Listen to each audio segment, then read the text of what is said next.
So I'm Matt Skinner, I'm 41, I'm from Cardiff.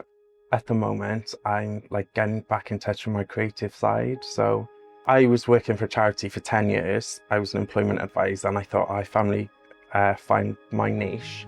I thought I'd stay in the job until retirement. And then I think it was probably 2019, I started getting a lot of fatigue. I was finding it hard to retain information, even things like using software. I would send emails and, I'm somebody who would consider myself fairly good with like literacy and things like that. And I would read back the emails and they just did not make sense. So I did go to my GP and said, I'm not feeling right. I'm very tired, burning out very fast. So there was a lot of going back and forth first, and I kept getting told, oh, we think this is your mental health. So I got put on beta blockers. You try and take, medical professionals' advice. I'm the first to say I've had mental health issues in the past. I'm an open book, but I kept going back to the doctors and I said, I really don't think this is mental health. Everything in my life is actually going quite well. I've got no worries at the moment. I'm doing quite well in work. It's just this fatigue. So I asked for a blood test. I said, could this be physical? And because this one GP who I'd never met before could see on my record that I'd had previous experience of, like depression, anxiety, they said, no, this is depression, anxiety. And I said, no, please. And I remember driving to the doctors at the time and thinking, you've got to be assertive today. But he was like, no, sorry, that's my diagnosis. Wow. So it's quite triggering to me when I'm not believed about something. And I think with this condition as well, because you can look quite well, there's no, obviously there is a physical element to it, but you can't necessarily see that. I just think because people don't really know a lot about haemochromatosis or had never heard of it. For example, I was meant to be best man for my friend's wedding, and I was organising the stag and things like that, and they wanted to do something like fairly active, so it was like paintballing for 8 hours, and I just thought, oh, you're gonna have to suck it up for a day, but came closer and closer, and my joint pain was so bad, and I thought, I'm not gonna be able to do this. So we had a bit of a falling out over that. And then when it came to the wedding, I just thought, weddings can be a really long day, can't they? And I had to drop out, and he's never spoken to me again, friends for 10 years.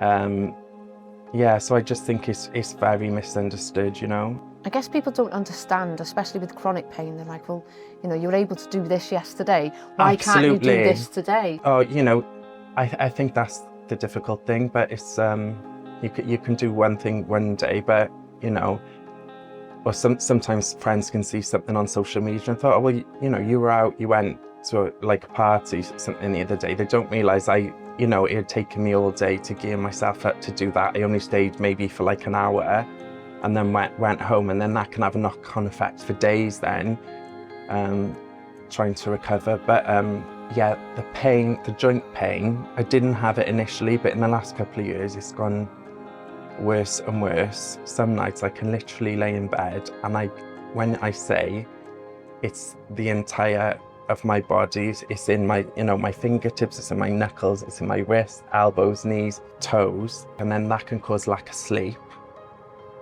And then that causes anxiety, when you've got to work the next day, or how am I going to get through the day? And that worsens your fatigue, and it's a cycle then, and then that flares up your pain even more with tiredness and inflammation. Absolutely. It's never ending. And you're always playing catch up then, and then your social life diminishes first, type of thing, because you're just constantly fatigued. But no, I was very lucky though. I changed doctors. I said, look, I really think this is physical.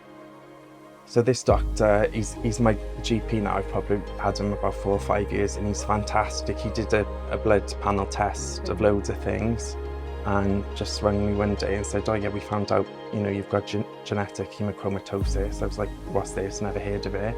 If anything, I had even thought, oh, maybe my iron's low, because, that can be a sign of tiredness. So to find out it was high, I never knew that was possible. It was validation, to be honest, because finally I'm being believed, and this isn't all in my head, being told by medical professionals,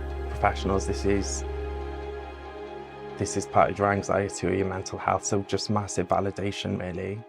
So even though I do feel very supported by my haematologist and GP, I still think even professionals don't know enough about it, not because they're not educated or they're not knowledgeable. I just think there hasn't been enough funding or research put into this particular condition, you know?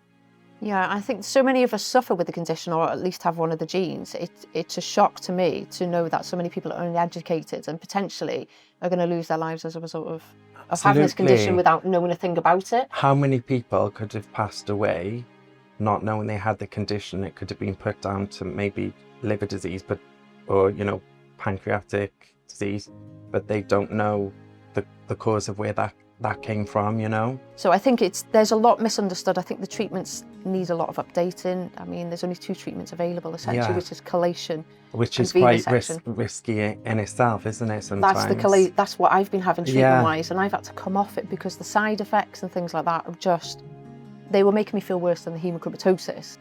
And venous section, a lot of people struggle to tolerate it. It isn't always the best treatment for people. So the research is heavily lacking, and this is why it's really important to have voices like yours to kind of describe what you're going through, really. But I just one thing I want to know is, if you were to give a piece of advice, I guess, to a healthcare provider or a GP who may be looking at this now, isn't fully aware of the condition, like what advice would you give to them if a patient walked in, you know, even with a mental health background, but with similar symptoms like you, like the fatigue, like the joint pain? Like, what advice would you give to that healthcare professional in order to, I guess, prompt them to investigate properly? It is so difficult because obviously if you're going to your GP, they're a generalist and they've got a lot of little bits of knowledge about umpteen health conditions, so you can't expect them to know everything. But just maybe for myself, I wasn't somebody who went to the doctors constantly, like if I had a cold, things like that. So maybe think, well, this person doesn't come in that often. You know, they're not wasting my time, they're not a hypochondriac, and, you know, what does it hurt just giving, you know, a blood test? You know, I was refused that in the beginning. What are the positives of finding out your diagnosis? Like, how has that changed your life for you? Again, validation. Yeah. I'm not lazy, I'm not a hypochondriac, I'm not making it up.